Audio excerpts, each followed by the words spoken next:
What's going on, guys? This is going to be our spoiler talk for What If Episode 7.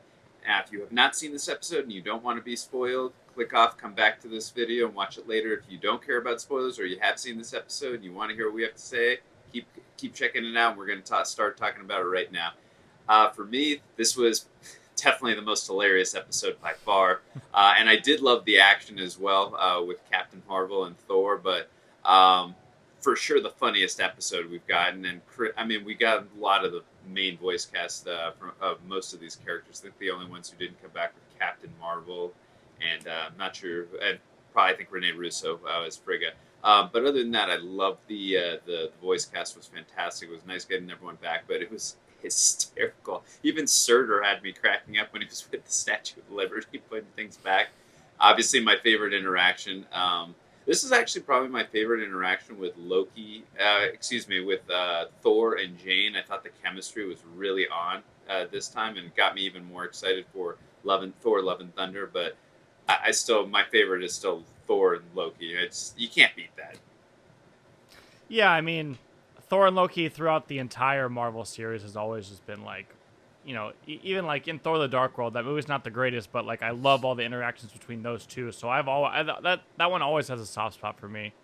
I thought this episode was just pretty pretty lighthearted and just funny, lighthearted until the end, I guess. But like, it was kind of like a mellower in terms of like craziness episode. Even though there was a lot going on, it was more just like a lot of laughs and a lot of cool little Easter eggs, and a lot of the voice cast of a bunch of different characters.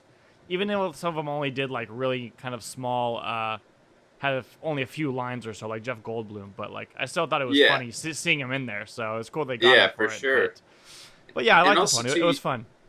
Yeah, and also too, you mentioned lighthearted. I mean, it was lighthearted just in general, but also in comparison to the episodes we've been getting to, with like the end of the world and all these types of scenarios. So it was nice to get a kind of different kind of episode here. And I actually found the what if scenario very interesting. What if Thor grew up without Loki and didn't have those lessons, and had he was still a good person, but he was definitely a lot more arrogant than than the lessons he learned from the first Thor film that came out in 2011. But I really thought it was an interesting scenario of the what if had he not grown up with Loki, and Odin gave the Frost Giants Loki back. So I thought it was an interesting scenario. It was I dug it. I thought it was one of my favorite episodes, actually. And it was cool, like also just seeing their actual relationship now, not actually being like growing up as brothers, but more as just as like friends. Like, so now they're like obviously all on good terms. Like, so because Loki's not all jealous of him.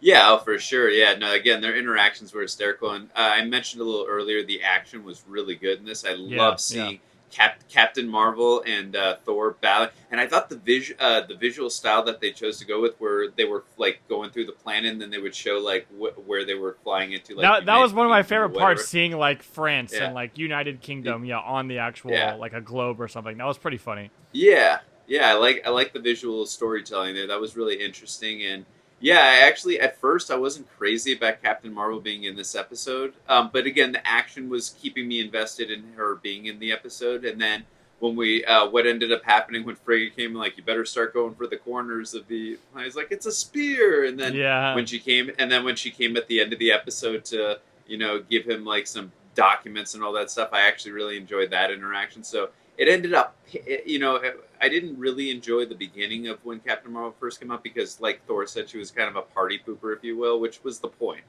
Yeah. But I love the payoff and from the action to the way she interacted in the ending, and when Frigga came. I just thought that was a great payoff with Captain Marvel, and I really liked their interactions. I also was expecting to get... sorry, go ahead. Well, I was just going to say, she's like one of the only ones who could give him a good fight, Like, it's kind of a good matchup. Yeah. So it kind of made sense in that regard.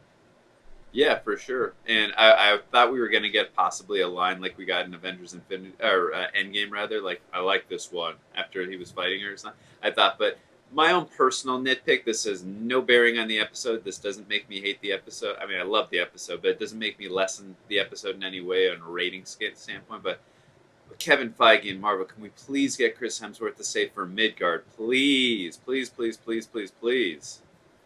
Come on, Jay, back me up here. I mean, it's a Oh, classic Midgard! line that fans of the fans who are just fans of the MCU might not realize that it's even a thing. But like from the comics and also from the cartoon Earth's Mightiest Heroes, it's definitely a big like staple of Thor. So it'd be nice. It'd be nice to get it in the MCU. And if you have not seen Earth's Mightiest Heroes, Jason not made me, but he told me months and months and months that I had to watch this. I was like, all right, I'll watch it. One of the best animated cartoons I've ever seen ever. It's outstanding. Really it's like only 2 seasons, so. Yeah, but it's amazing 2 seasons. I wish they would have got more, but the depth and everything. But getting back to this episode.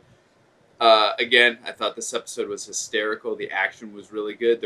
And let's talk about that ending too, with the Ultrons coming out, and then obviously we see Vision with all the Infinity Stones, and then you see the Mind Stone in his forehead. Well, it is Ultron, right? Really Just cool but because Vision was supposed to be Ultron was supposed to be in Vision's body, so it is right. Ultron. Right. It's kind of like a fuse, but yes, that's correct. Yes.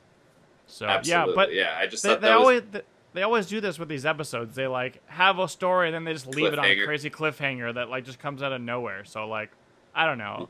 I want to see that now, but we're never gonna. So you never know. But yeah, no, I agree with you. They always give us these crazy cliffhangers with no payoff. But I mean, I guess that's why I love it too. It's just these great cliffhangers.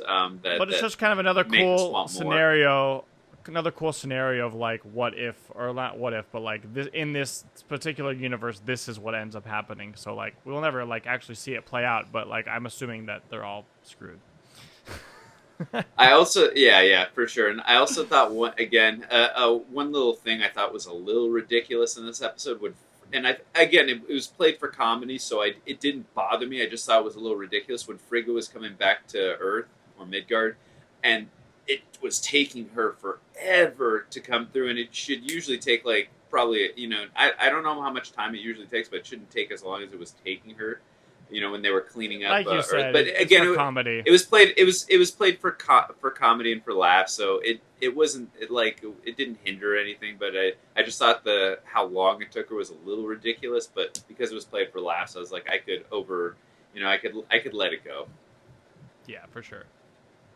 But yeah, all in all, I think this episode was more of a kind of like is more about the comedy aspect of it, like not as much the serious, things.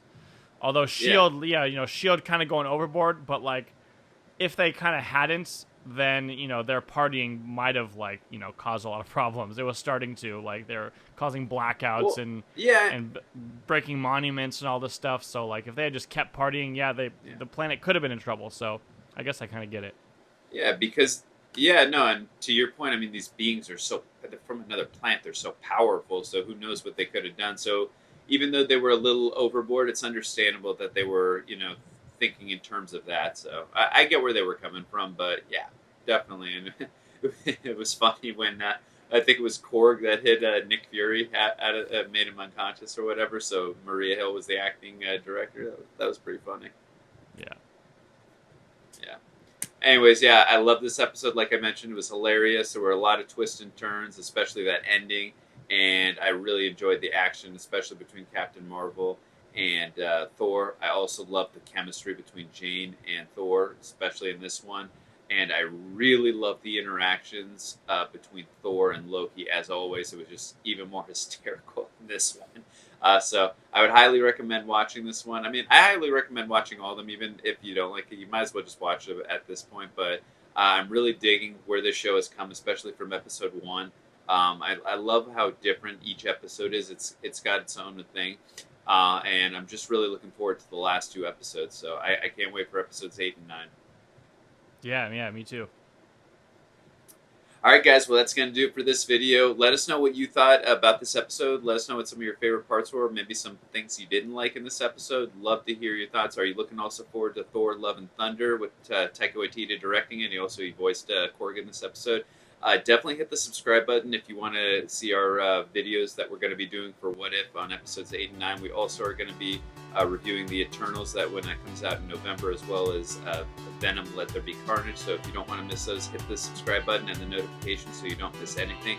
Also, if you can, we'd really appreciate it if you could hit the like button. It does help us out in the algorithm. We'd really appreciate it if you feel we deserve it. And that's going to do it for this video. So until next time, we'll see you then.